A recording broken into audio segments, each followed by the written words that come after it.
एक बड़ा सुंदर दृष्टांत श्रवण कीजिए। एक महात्मा जंगल में गया और महाराज जाकर वन में तपस्या करता। अब सब लोग सोचने लगे महात्मा जी हैं, भैया उनकी व्यवस्था बढ़िया की जाए।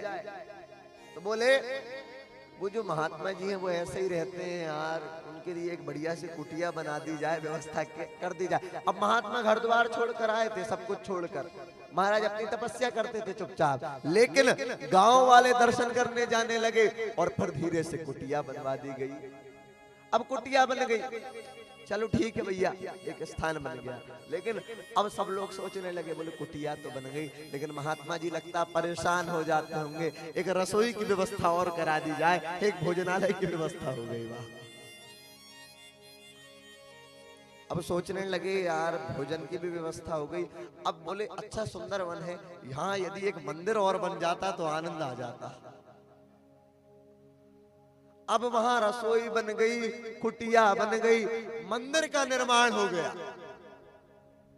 अब बोले मंदिर भी बन गया है सुंदर, दूर दूर से लोग वहां आने लगे हैं। तो बोले मंदिर में थोड़ी व्यवस्था और चाहिए। तो बोले आजू बाजू की जितनी जमीन है सब कुछ खरीद ली जाए ट्रस्ट के नाम पे, और यहाँ पर खेती किसानी चालू कर दी जाए।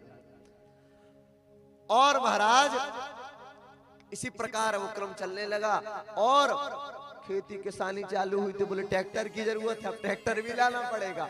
अब महात्मा जी को सारी चिंता होने लगी, भजन माला तो गई, माला एक तरफ रखा गई।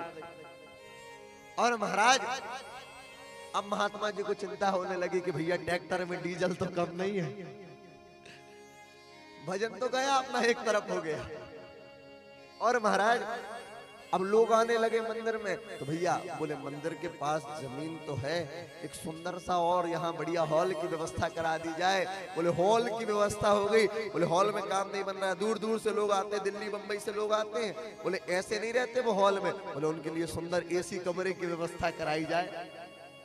और महाराज उस महात्मा जो घर द्वार छोड़कर आया था, यहाँ घर तो उसका मान के चलिए छोटा सा हुआ, महाराज विशाल महल जैसा तैयार होने लगा।